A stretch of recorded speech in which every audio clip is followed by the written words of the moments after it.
try to answer. Just takes a few seconds, and they're usually multiple choice. Actually, they're all multiple choice, and I think it makes for a better webinar. So, again, much appreciate you in the audience responding and interacting like that. Anyway, with that being said, though, let us move on now to our webinar. As I mentioned, it's bringing continuous integration to the database, and it's going to be presented today by Radial, and our presenter is Devin Siegfried. And Devin, if we can go to your panel. So you could see a nice picture here of Devin and kind of get his background. But before I hand things over to Devin, just wanted to also just mention again, many thanks to Radial for sponsoring today's webinar. With that being said, Devin, are we ready to rock and roll? Sure are. Okay, thanks, it's all yours. Okay. Thanks, Alan. Hi, everyone. My name, as Alan said, is Devin Siegfried. I'm a database architect at Radial. I'd like to share with you today our evolution and process as we've brought the continuous integration to the database at Radial. We've gone through several levels of progression over the years as our business has evolved and as technology and process has evolved as well.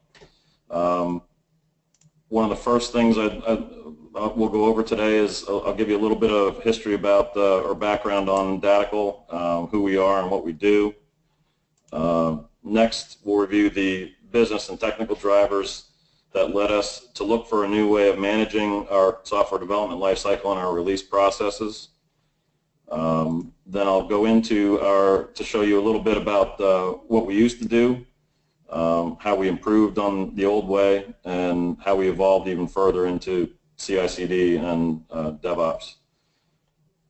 Following that, we'll go through, I'll show you some of the process that we've put in place on our side today, starting with kind of a phase one approach that dealt with the application only, and then phase two where we integrated the database into the automation process. And then finally, we'll finish up with some of the results that we've seen as an organization, and then give you a little bit of an insight on where we're going next with what we've implemented so far. So a little background on the company. Radial started out in 1999 as GSI Commerce. GSI Commerce grew into a multi-billion-dollar e-commerce solutions provider. In 2011, it was acquired by eBay Inc. and rebranded as eBay Enterprise. For 5 years, the company operated as a business unit alongside eBay Marketplace and PayPal. And then in 2015, with the decision of eBay to split eBay Marketplace and PayPal, Radial was spun off into a company of our own as well. So today, Radial is the leader in omni-channel commerce technologies and operations, and we have 4 primary lines of business, including omni-channel technology, which entails order management, routing, and things of that nature, payments and fraud, fulfillment and freight, and customer care. Here's some of the clients that we serve are listed here. We provide a variety of services ranging from turnkey e-commerce solutions to providing things like fulfillment and customer care only, or maybe simply just providing fraud and risk services to clients. So it's kind of an a la carte selection of services that we can provide in the e-commerce omnichannel.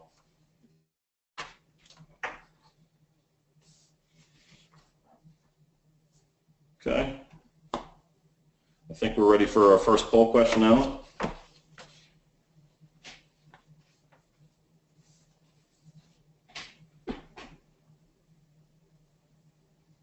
Guys, I'm sorry. Had a little audio problem. I was reading and no one was responding. So our first polling question, if we can put it up, is now that you know a little bit more about Radial, let's find out more about you. Which best describes your role? Enterprise architect, application development and release, QA test, database administrator or architect, or other. Shouldn't be too hard, I hope, to answer this, and so we'll close voting in just 5, 4, 3, 2, 1, and we got most all of you voted, and okay, application development and release here appears to be the big winner. Other, I would have loved to see what some of those other titles are, but it's hard to do those in polling. Devin, what do you think? Kind of what you expected, or? Yeah, I don't know what the results were on DBA. From the database side, but yeah, I just. Oh, I'm sorry. I thought you would say database administrator architect was 9%. Okay. QA test was 7. Enterprise architect was 11. But clearly application development and release at 42 and other at 31 were the biggest. Great. Well, I think as in our organization as well, that was kind of one of the key drivers, the application side, the development side of the house, driving this process. So that doesn't surprise me. All right. So I guess next I'd like to go into just review the challenges we faced as a company and how we kind of move forward through the evolution of our release process and our software development lifecycle. Following a separation from eBay, Radial's executive leadership team made the strategic decision to change our business model. We no longer play the role of turnkey e-commerce solutions provider as we did as GSI Commerce and eBay Enterprise. We've instead refocused our efforts and expertise on providing a portfolio of back-end order, payment, fulfillment, and customer care services that we manage for our customers, and in short, we manage our e-commerce, our clients' e-commerce business from the click on back. Radial still provides site design, support, and hosting services for many of our longtime clients like Toys R Us and Ralph Lauren. So the challenges we face today include continuing to support our existing internally hosted clients while offering capability to new and potential clients to seamlessly plug in their front-end e-commerce sites to our extensive back-end services. To do this, we've abstracted some of our core business functionality out of our monolithic e-commerce platform, our legacy platform, into a series of integration pipelines, which are a set of specialized purpose-built applications. These applications fall into some of the application or business processes as order placement, payment processing, fraud detection and risk analysis, order management, fulfillment and return services, customer care, and then finally reporting and analytics. As I said, we operate 4 business lines, so these applications span the business lines. And some of the pipelines exist within or span across business lines to complete the process that we need to service our customers.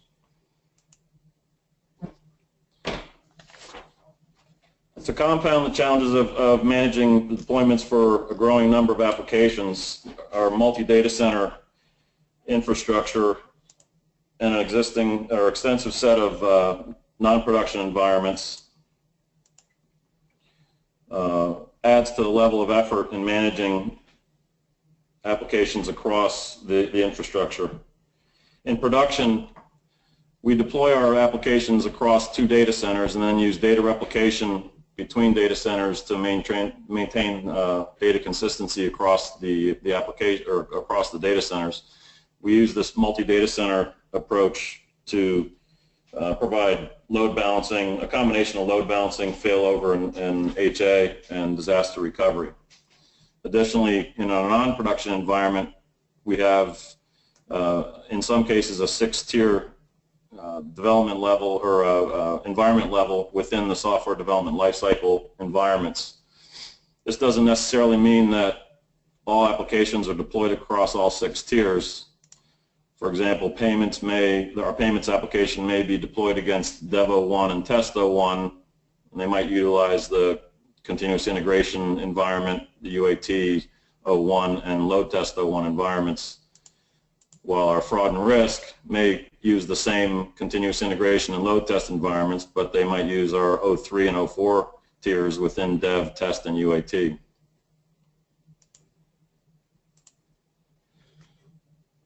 So a little bit about our processes and how we've kind of evolved them. Our original process, when I started at GSI Commerce 10 years ago, was complex, manual, tedious, and prone to human error. It required a custom wrapper, if you will, or wrapper script to encapsulate the configuration for each release in order to identify all scripts that needed to be deployed for a given release, to sequence those scripts for execution, to manage any environment-driven differences, such as maybe sequence start and increment values across the environments. In production, we'll stagger our sequences for key generation because of data replication to avoid collisions. So that's something that we'll do in production that we might not necessarily do in development. So in the old days, using this process, we would have to essentially create two wrappers for the same release to accommodate some of these environment differences. This really flew in the face of trying to be standard, consistent, and predictable, and sometimes a wrapper was executed for the first time in production because it was custom built for production. There was no predictability or consistency that we could test out and evolve through the development chain. Now, this process was only used originally against our multi-tenant monolithic e-commerce platform. So the scale of, we could accommodate the scale of process because we only had this one application to support, but quality and predictability really suffered.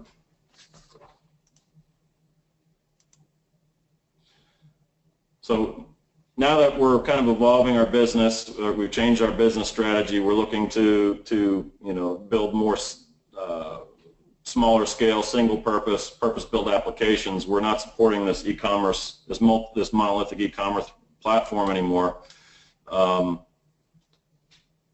The release schedule is not as predictable as it was in the past. And we began to move forward with a next generation platform, and this was kind of the beginning of the abstraction of the core functionality into these integration services applications. This was really where we started to grow the portfolio of what we had to manage in our release processes. So now we're supporting a portfolio of 1 to 2 dozen and growing single-purpose applications across our multi-data center infrastructure with multiple non-production tiers across the SDLC environments with a varied release calendars across the applications. Because of this, we really saw a need that we needed to move forward and become more consistent and more predictable, and be able to deploy faster to our environments. But we really were still kind of in a waterfall development methodology, if you will. So I took that opportunity about 7 years ago to develop a new process that addressed some of the issues of the previous process.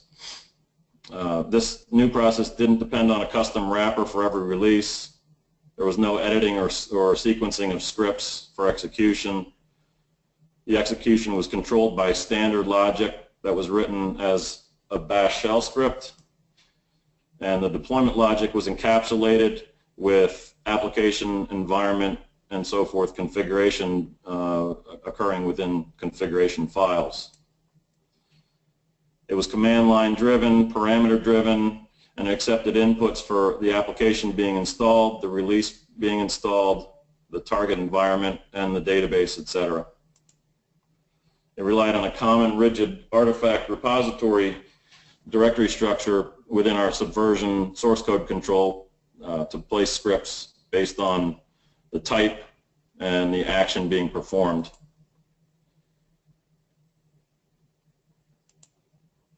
Here's an example of what the command line would have looked like to execute this process. So, for example, for our payments application, if we were deploying release 3.45, for example, into our Devo1 database in our North American stack and our Devo1 environment, this is the command line that we could execute to deploy that release. As I said, it followed a rigid directory structure, so there were directories for each database object, or scripts for each database object, placed into the proper release schema, change type, and action type, object type subdirectory within the tree. So create table scripts would go in one directory, alter table scripts would go in another, and so forth.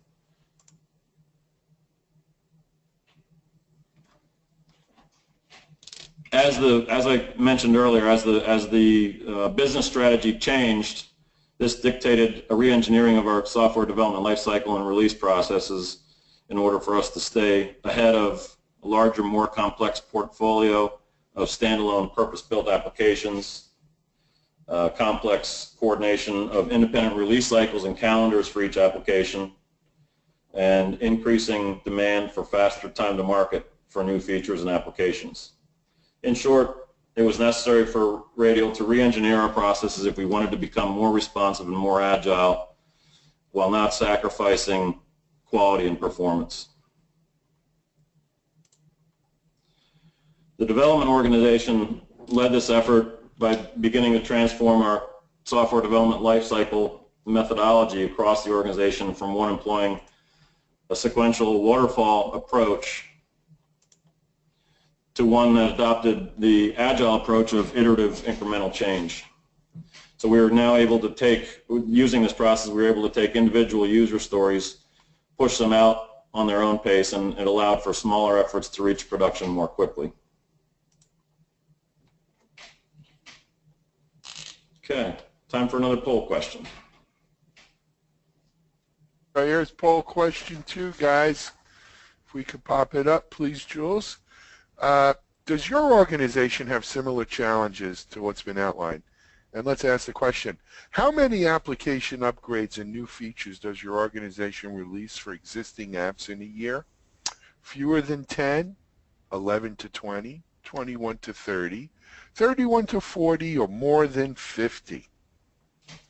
We've actually done a survey on this, or it was a question in one of the surveys we've done. And a lot of that really depends on what people think of as whether they're DevOps or not. But anyway, we'll close questions here. We haven't gotten enough votes yet, though. Please vote, and we'll close our questions down in 5, 4, 3, 2, 1. Okay, and survey says more than 50 was the big, well, tied for the lead at 35%. 11 to 20, also at 35%. And then we had 21 to 30 at 14%, 31 to 40 at 8%. Fewer than 10 was also just 8%.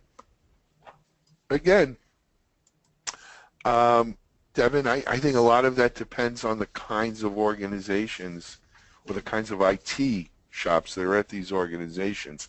But what's your take on it? Yeah, I agree. I think it depends on the business and well, the size of the business, the size of the service offerings, and what applications supported on the back end. Yep. Okay, let's move along. All right. So on to the new way. As I said, we've reached a point where we realized the need to evolve our processes. So the first iteration of this, our phase 1, was adopting the agile approach to software development and implementing an automation strategy and framework using GitLab for our source code management, Serena Business Manager for change management and approval workflow, and the open source Go continuous delivery automation engine for automation and orchestration. This has allowed Radial to automate its release cycles for each application and reduce delivery time from months or weeks to days and hours. So as we evolved the application side of the process and adopted a agile approach to software development and CI/CD and automation, and as far as our release processes go,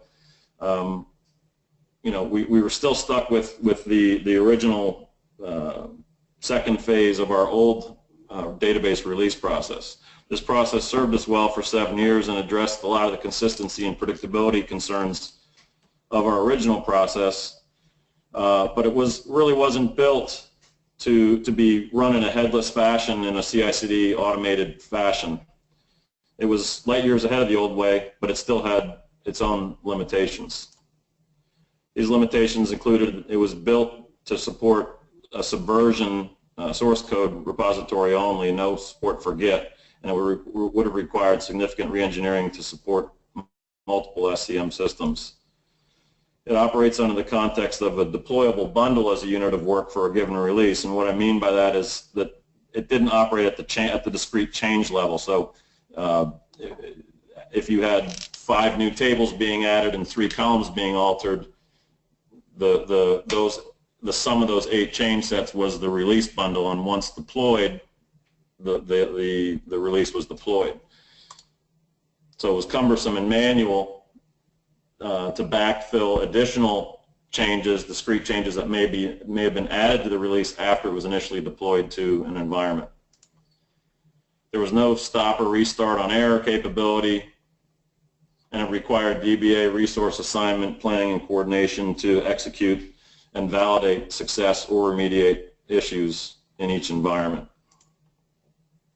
So while the automation framework we built worked well for the application, we weren't ready to incorporate the database in the automation pipelines. Before an automated application deployment could be triggered, we needed to manually deploy database assets ahead of time using our existing process across many environments and multiple data centers.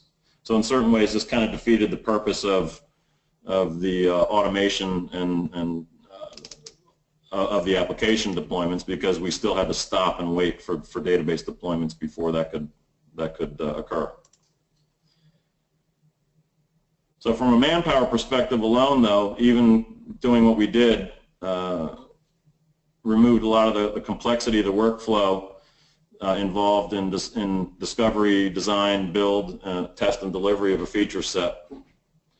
Prior to the CI/CD DevOps methodology or framework we deployed, this is a minimum of the different resource groups that were required in order to effect a change and move a release from design to delivery.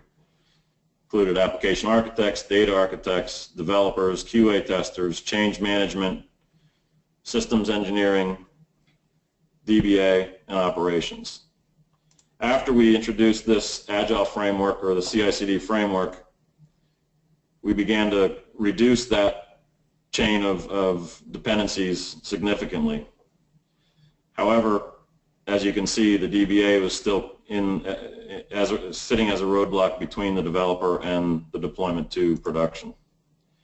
Change management in this case was still, and operations were still required, but really for approval and coordinations only. And as I said, the process left out one key component: automation of the database. So the database was now the bottleneck in the process.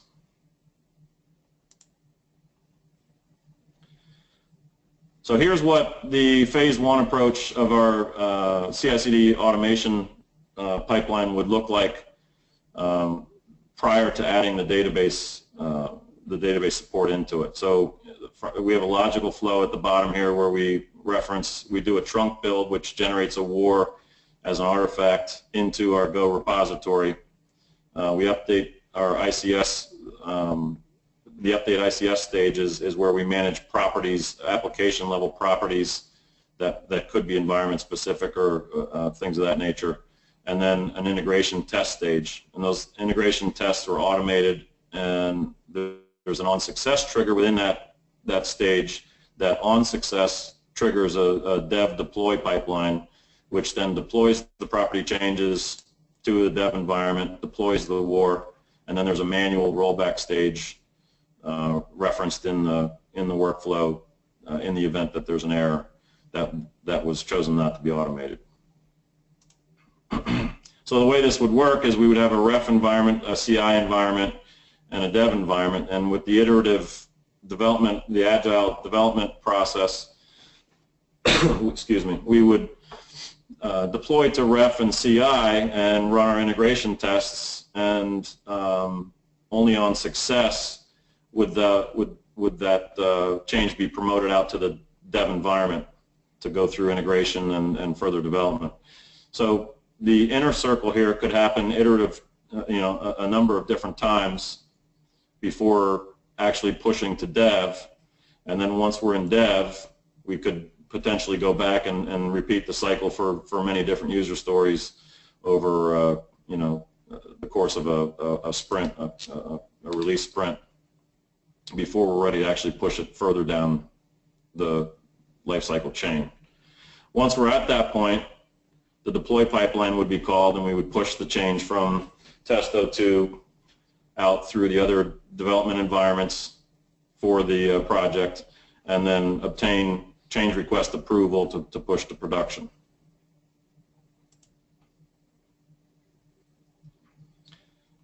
So if the objective of fully automating this process and being able to achieve more frequent incremental deployments of application changes was to be realized, we needed a different approach for the database and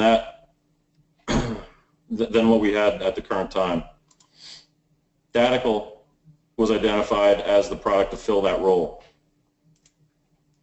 Datical DB addressed the limitations of our homegrown database deployment solution that prevented us from integrating it into a repetitive automated headless deployment process. With Datical, we're now able to build an end-to-end automation solution that addresses not only the application deployment, but also the application's database dependencies for any given release. Okay, time for a poll question. Fantastic. Let's move now on to poll question number 3. Is the database on your application release's critical path? Does your database team review and validate change scripts before each application release? Yes, no, we don't have time. And that's, I guess, part of a no as well. And I don't know. So, easy question, I think, guys. If we can get an answer quickly, we can move along. And we'll shut voting off here in just another 5, 4, 3, 2, 1. Votes are in. Poll closed. Ooh, 56% said yes. That's great. 24% said no. 9% gave us we don't have time. The dog, we're always rushing. And 12% didn't know. So I'm heartened to see 56% of the people actually do have the database team in there reviewing and validating change scripts. So that's, I guess, a good thing. No, Devin? Yes, absolutely. Just being familiar with what's going out and what impact it's going to have on the environment is important. But I also understand that as organizations, as workload increases and various factors weigh on database resource time, that can become something that is kind of something that not every organization can practically support. Yep. All right.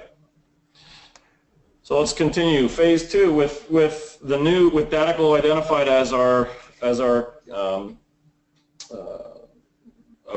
technology of choice for deploying database changes in an automated fashion. I just want to kind of go over some of the key benefits and features that we saw in the tool. First, it has flexible methods for creating and ingesting DDL changes into the change log, and I'll go over that in a little bit. It provides forecasting to discover success, failure of deployed changes before actually deploying them to the database. It provides fault tolerance and retry, restart capabilities. And as I mentioned earlier, you know, the need to kind of track and deploy changes at a discrete change level aids in that key benefit.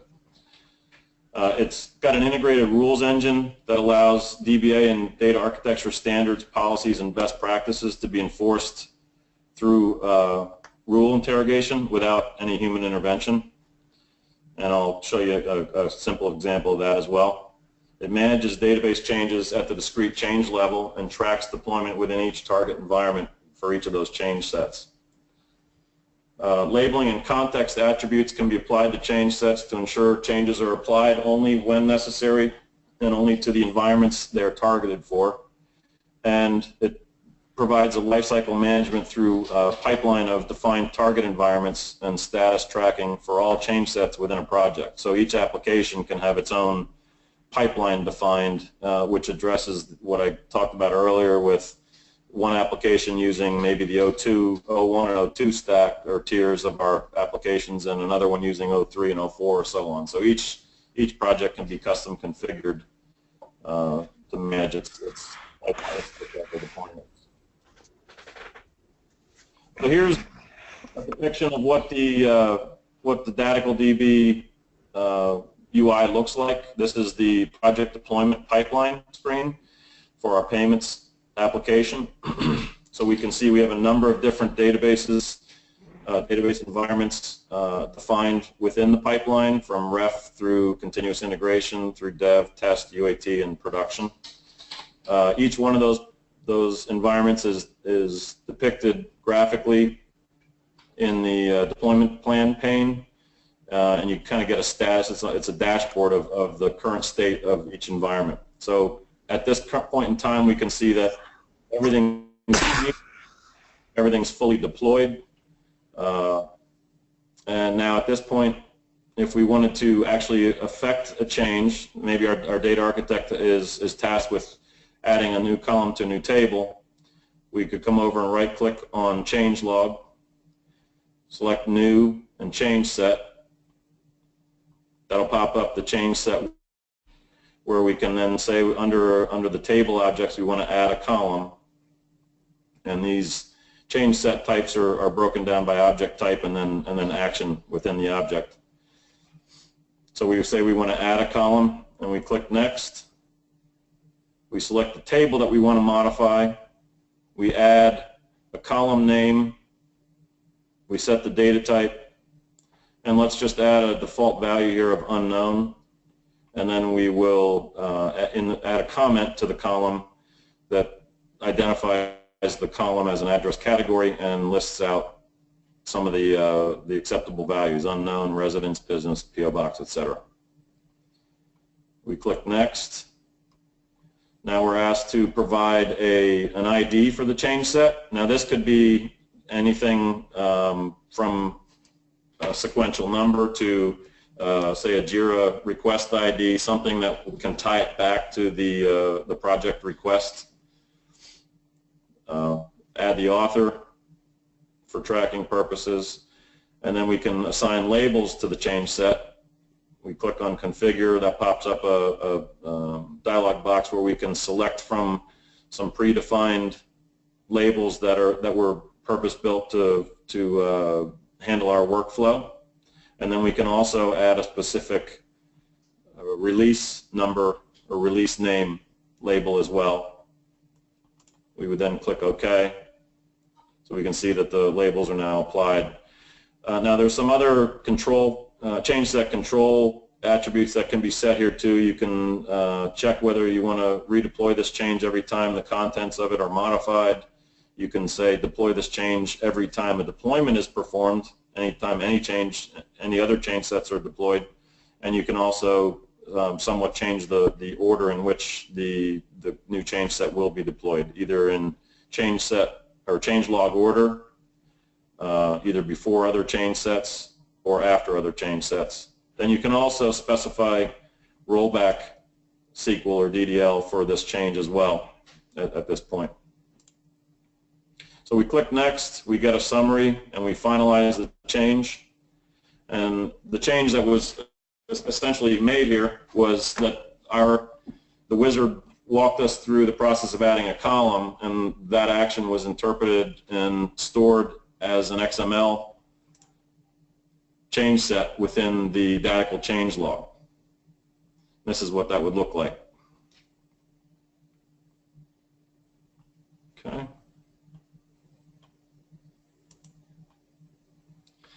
So as I said, the tool provides some flexibility in how you affect change, how you add change into the change log for a given application. We can use the Radial GUI change set wizard as I described just previously, or you can use traditional ER and modeling tools such as Irwin or ER Studio or Oracle's data modeler, etc. Using these kind of tools, you would model the changes in the tool, forward engineer, deploy to the ref database directly from the modeling tool, or generate scripts and apply the scripts, and then use the Radial database compare and DB object snapshots to reverse engineer the changes into the Radial change log as discrete change sets.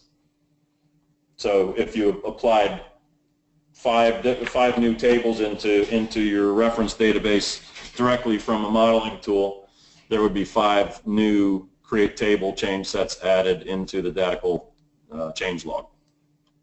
The third way would be to execute previously generated SQL scripts against the ref database and then again use the DB compare and snapshots as above. So now we've added a change, we've altered an existing table and added a column to it. So let's refresh our pipeline status here, and we see now that all of our environments in the pipeline are now in yellow, and they're listed with undeployed changes. So if I click on undeployed changes under the ref database, I get taken to a tab where I can see all of the deployed change sets that have previously been deployed to this database. And if I click on the undeployed tab, I can see our new change set, 0123455, with a 2.56 release label, and it's an add column table to our customer address, or add column to a table, to our customer address table. Now if I click on plan on the bottom tab,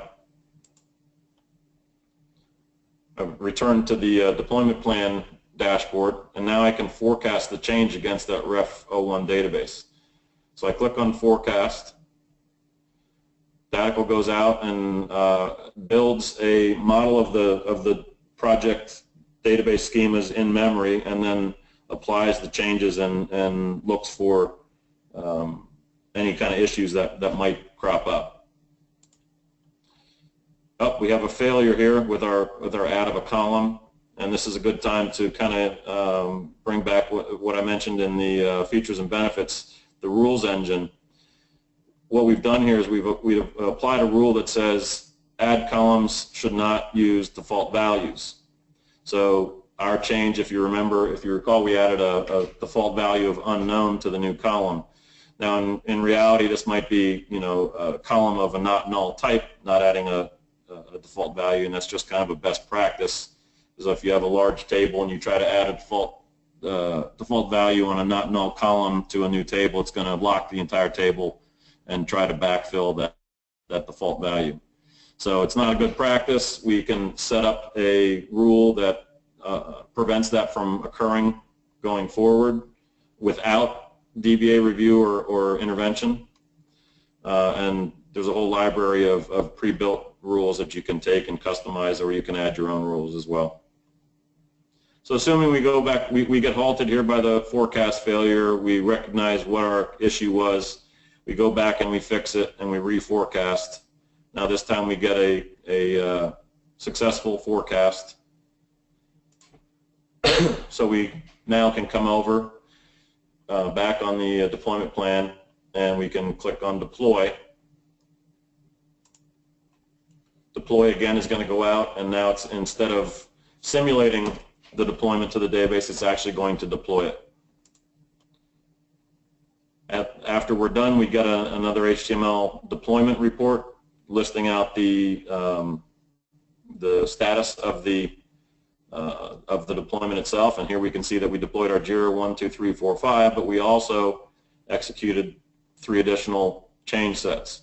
These are change sets we have set up that execute on every deployment, that go out and apply permissions on any new objects we might create to our various application user roles, and also generate private synonyms for our application users against our base schema database objects.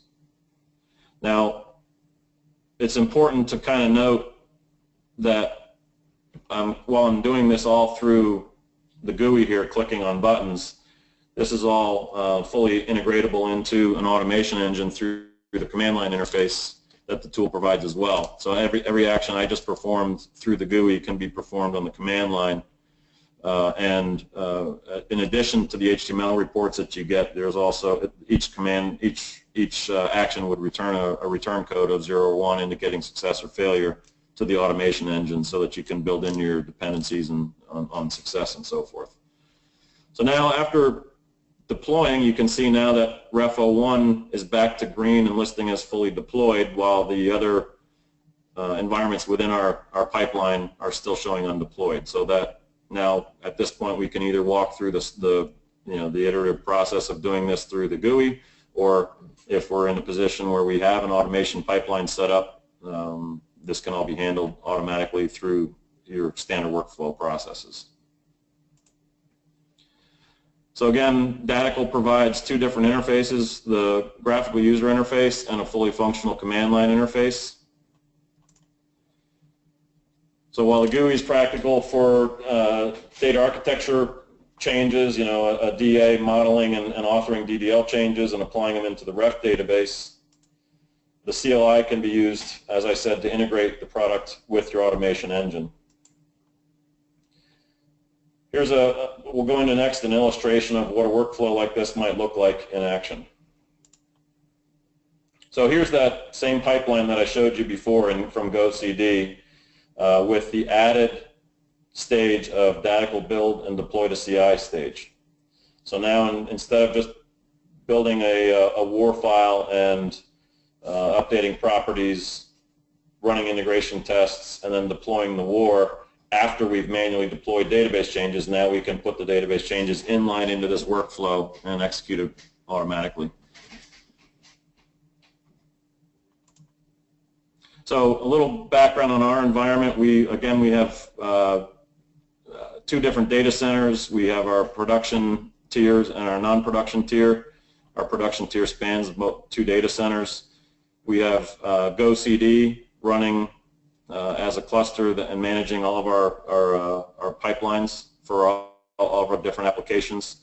And then our actors in this case would be our developers and our data architects. And the data architect would potentially do his work using the Radial UI, while the developers wouldn't necessarily have access to the Radial UI, but can submit DML scripts into the application repository, where Radial will then pick them up and move them into the Radial repo and process them out as change sets as well.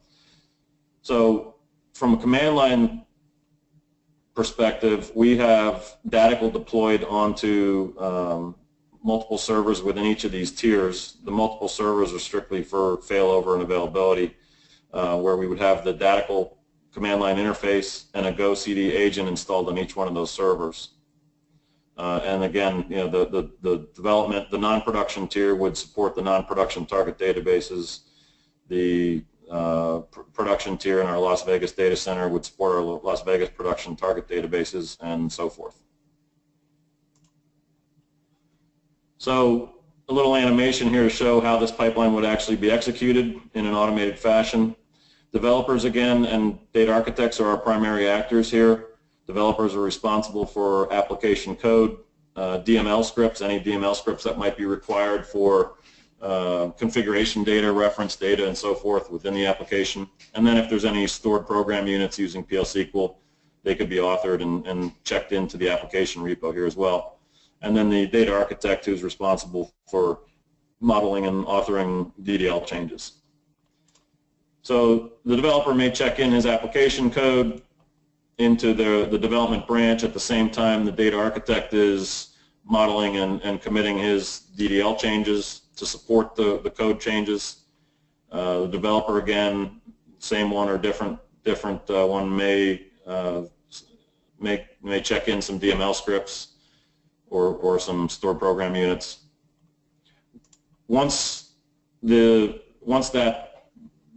process is complete, once the development process is complete for that user story, we would then issue a merge request to commit the changes or merge the changes from the development branch in Git back to the master.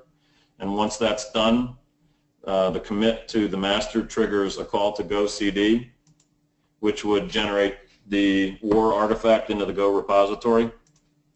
And then it would affect the call to Radial DB to execute the deploy packager module, which will go back to the application repo, look for DML and PL/SQL scripts that are existing in the repo now that have not yet been ingested into the Radial repo.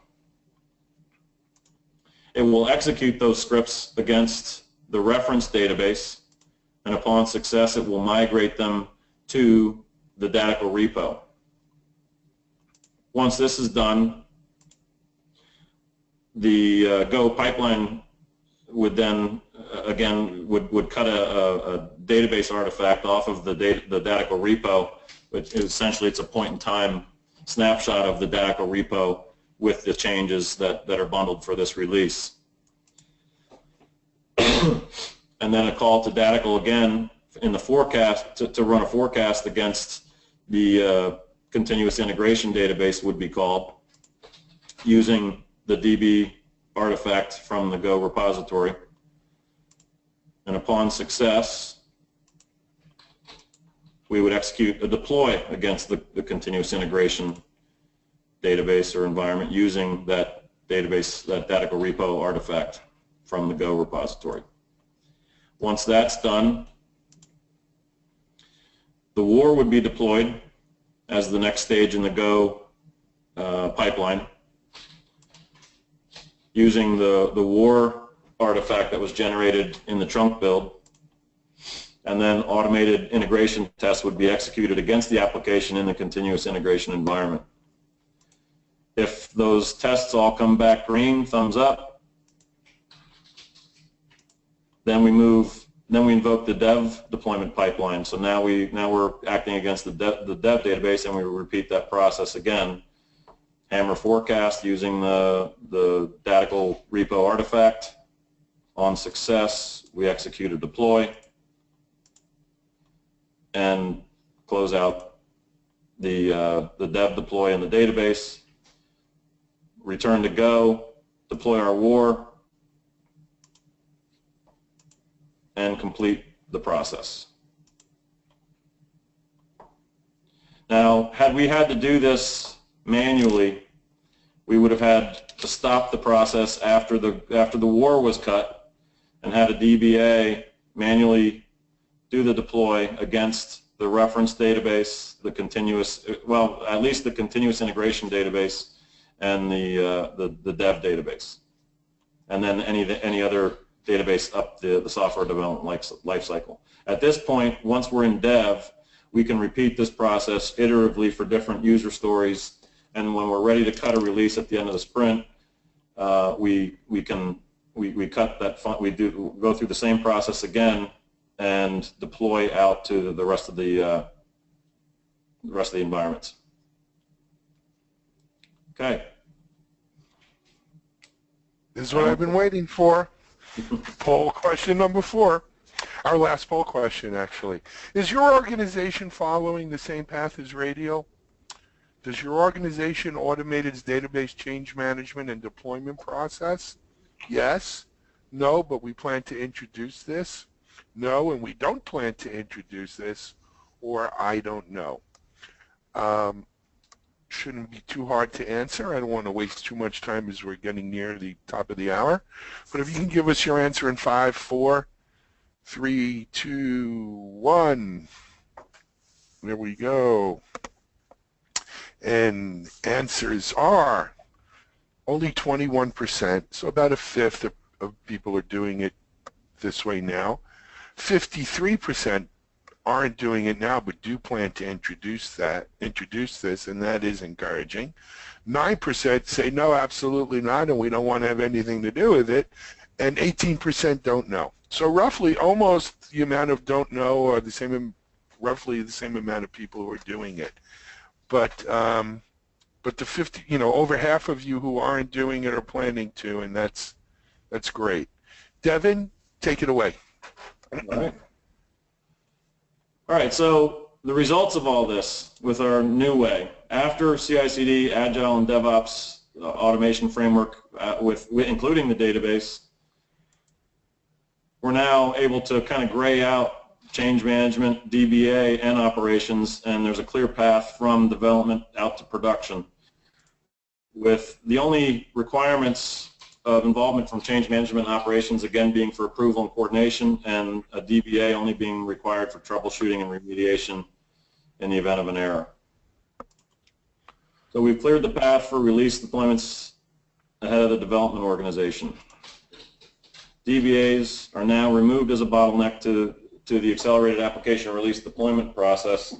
They're freed from hours of release deployment support in non-production, and they're no longer needed after-hours support for execution of release deployments into production. The error rate for our database release deployments is down 95% or more from repetitive database deployments. The DBA hours dedicated to supporting release management from non-production through production are down from an average of 10 hours per week per DBA across a team of L1 DBAs of 4 to 5 DBAs to almost nothing. And the qualifier on that almost nothing is the only DBA support is required is in the event of an issue with an automated deployment. So this is attributed to stability of managing change through the structured change log applied consistently across all environments in our pipeline. Forecasting preview before deployment to catch issues and prevent them from actually being deployed into any environment. The rules engine enforcement of standards and best practices. Stop on error and restart capabilities within the tool. And this has all been invaluable. This is actually all invaluable whether you're doing it in an integrated fashion or whether you're just using the tool as a standalone, in the GUI form, with a manual process as opposed to an automated process. So the level 1 DBA team is now freed from the majority of release management efforts and is now able to focus on keep the lights on tasks such as DBA ticket requests, proactively monitoring database storage, and addressing database performance issues. So that's kind of where we were, where we evolved through, and where we are now. What we look to do, being an e-commerce company, we're near our code freeze for the year. We're heading into our peak season, so there's not much more we're going to be doing this year yet, but battening down the hatches and supporting our clients. Once we move into Q1 of 2017, we're going to move beyond the focus on payments. Payments has been kind of our test bed here, and we're going to start to integrate other applications across the other business lines into this CI/CD DevOps framework, now including the database. And again, this could span across multiple business lines and multiple subject areas within our application portfolio. So thank you. I hope what I provided here was interesting. My contact information is here if you have any questions that you want to direct towards me. Absolutely. So Devin, first of all, thank you. That was a great webinar. It's not often enough that we hear from real practitioners like yourself about what your own challenges and journeys are, and we love that kind of of background. We do have a few questions and not enough time for them, but let me jump one uh, from Dave Bromberg, and that is, why are you using reference environment before deploying into the dev environment? What are the advantages versus deploying build and run integration tests into dev environment periodically and fixing them if they failed and fixing it? Does that make sense? Yeah. The ref database in this essentially, the ref database was introduced with the Datical, the introduction of Datical. Our previous workflow or software development lifecycle chain didn't include a reference database, but the reference database allows an area where Datical can, where first of all our DA can work in kind of a gold copy environment and deploy new changes or model new changes incrementally on top of the previous state. Also, it provides an area where the deploy packager can actually test like DML scripts and so forth against that environment and validate them prior to rolling them to our development environment. So if we have our persistent development environments where we are modeling or maybe working with several different projects, we can't really afford to be rolling changes in and rolling them out if upon failures, and just would become too cumbersome. So the ref database kind of gives us that island up front and also provides a gold copy for our environment for our DAs to work in. I hope that answers the question. Yep. We do, and unfortunately we're at the top of the hour here, Devin, and we had just a few more questions. We'll try to get them to you in writing. But before we sign off, I want to let everyone know we have another great Datical webinar happening next month. And I think, Jules, if you could put it out in the chat window. Oh, we actually have a link with it. And this one is with Datical and Zibia Labs. I spoke to Zibia about this yesterday, and they're really pumped about doing this with Datical. We're going to have a great webinar on the evolution of application release automation. It's October 20th. Hey, it's a day before my birthday. So please come celebrate with me. The link is in our chat window. I think it's going to be a good one. You don't want to miss. And of course, we have a lot of good webinars at DevOps.com. We'd love to see you at all of them. But this is a great one to see. Devin, again, thank you for an outstanding job today. Thank you. Presenting and continued success at Radial. And again, thank you to our friends at Datical for making these webinars happen or possible. Great company, great products. Have some friends there. I'm also hopefully, I'll be at CA World in November, and the Datical CTO Rob Reeves is going to be there with me on a panel on did DevOps kill the QA star? So if you're attending CA World, be sure to check us both out there. And I think we might be at South by Southwest on another panel called DevOps or Die. Anyway, though, this is Alan Schimmel, Editor-in-Chief of DevOps.com. Thanks again for joining us, and we'll see you soon at another DevOps.com webinar. Have a great day, everyone.